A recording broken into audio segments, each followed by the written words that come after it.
Hey guys, welcome back to the next video. In this video, we're going to do some hands-on towards the deployment of rolling update. Do check the GitHub page for this particular session, which is named as Mastering Deployments, in which you should be in part 3, where we will be actually working on rolling update version 1. So to create the version 1, get to the folder as I'm in right now in OPT software deployments and VI the file name. So I've given the file name over there. It's best to copy paste the file name from there, and we can open this file, and it's a new file. Just go to insert mode and copy paste the complete manifest information over there from there to over here. Now let's examine this API version, kind deployment, name is Sterling, RU prod web deploy. Do remember that the name should not have any capital letters. If it's there, then it's going to throw up an error when you run this. And then you have 3 set of replicas over here, which is going to be created as part of the deployment. And you have the match label, which is matching for Sterling, production, and web, which is basically the 3 items it would match for any ports. And as you can see, the strategy here is the rolling update. So we are doing a deployment based on rolling update as a strategy. This is the first time we are doing or using this strategy on our deployment. Here, an update to this rolling update, as in like how it's going to do the rolling update is what we have mentioned. It's a max and available, max search. We have given 1 each, which means that we can have 1 pod not available when this operation goes on. And max search is going to be 1 extra pod can be created apart from the desired set of 3 pods, which is part of your replica set. Here you have minimum ready seconds, which is 5, and post is false, and progress deadline seconds for your deployment is 600, and the maximum history you're gonna hold for the maximum versioning over here is gonna be 10. You can, if you don't give any option over here, it's gonna be unlimited. So there's always an option where you can remove this. Here you have the template about the pod, the metadata about the pod, the labels which is going to define for this pod, which is going to have app, env, server, and version. And then you have the container, which is going to be part of your pod. The name of the container is Sterling pod container. And here you have the image beyondcloud.ai / nginx :v1. So this is going to be the version of the Nginx which you've created, which is version 1. And then the container port number is 80. So this is pretty much what we want to have over here. Save and quit this file.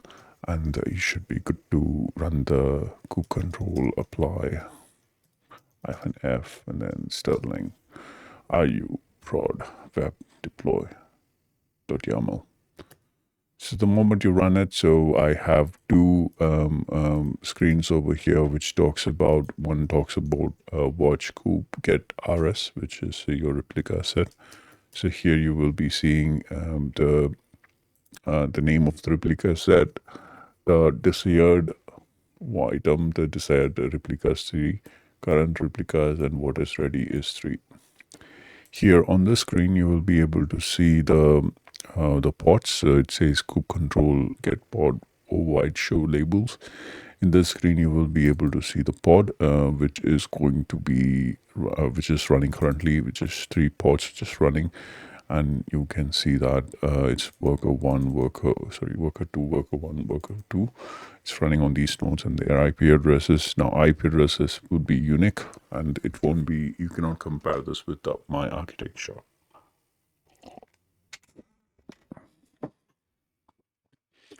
So the next few things is the labels over here. As I can show labels, the labels are also coming over here. So this certifies that we are in version 1. So that's the application. I've also given you a for loop over here, so that I'm going to execute here in this item. You can see the IP address over here and the version, Nginx version. So when we are going to upgrade this to the next version, you will be able to see the version gets changed over here. and the impact of all those parameters which we have given. So those things will also be given. You can also try to open it in this way, and if you have any questions, you can reach out to me on the question section throughout. Now let's just do some description about the pod. So first select the pod. The pod name in this in the GitHub will be wrong because that is a temporary pod, so it may have another hash ID. So now here, this is the pod. So this pod description talks about the name of the pod and as well as where it belongs and what are the labels assigned to it. And also you can see the status of it and the IP address, and you can also see that which image it's using and the current state of it, and some of the events which it has gone through. The next one is about kube control describe.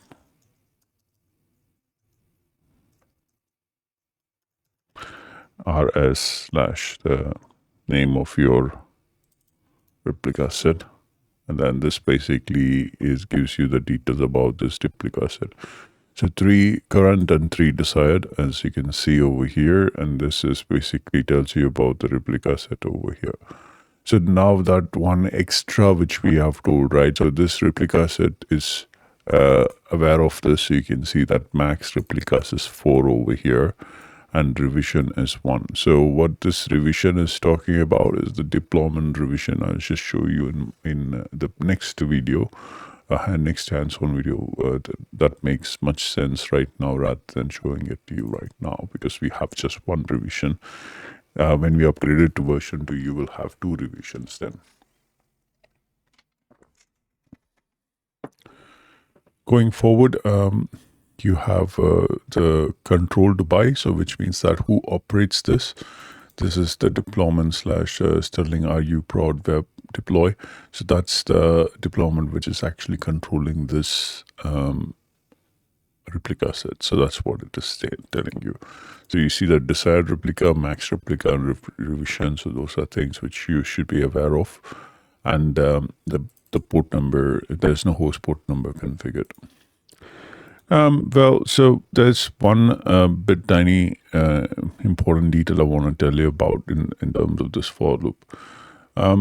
So this for loop works in a way that, as you can see over here, it AWKs it awks the IP address which becomes available when you run any pods. So it's gonna awk only the IP address, as the IP address is dynamic. So if I'm gonna upgrade it to the next version, it's gonna create new pods, which is obviously gonna create new IP address.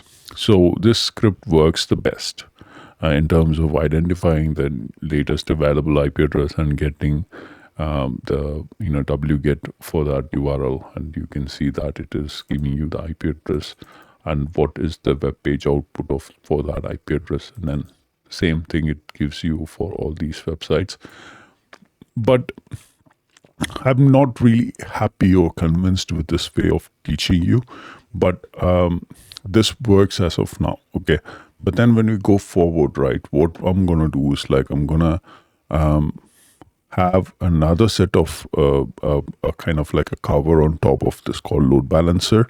That's a kind of a service which you can have another cover on top of this, in which you're gonna have static IP address for each of your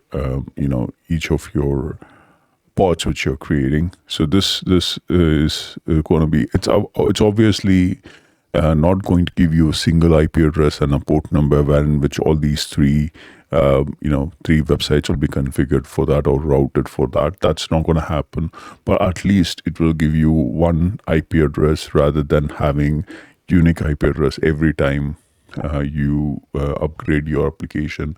You get a different IP address, right? So rather than that, you're going to have one IP address because it's going to be on the topper layer. It's going to be a little more above all these things, so that all the pods will be actually communicating to that. to that service, load balancing service, and then it's going to have 3 different IP addresses, which will never change because it's going to be sitting on top of it. But anyways, we will talk about that when we get there, so don't worry about it. But then this for loop is going to help you as of now to determine the output from these various different pods which is going to be created.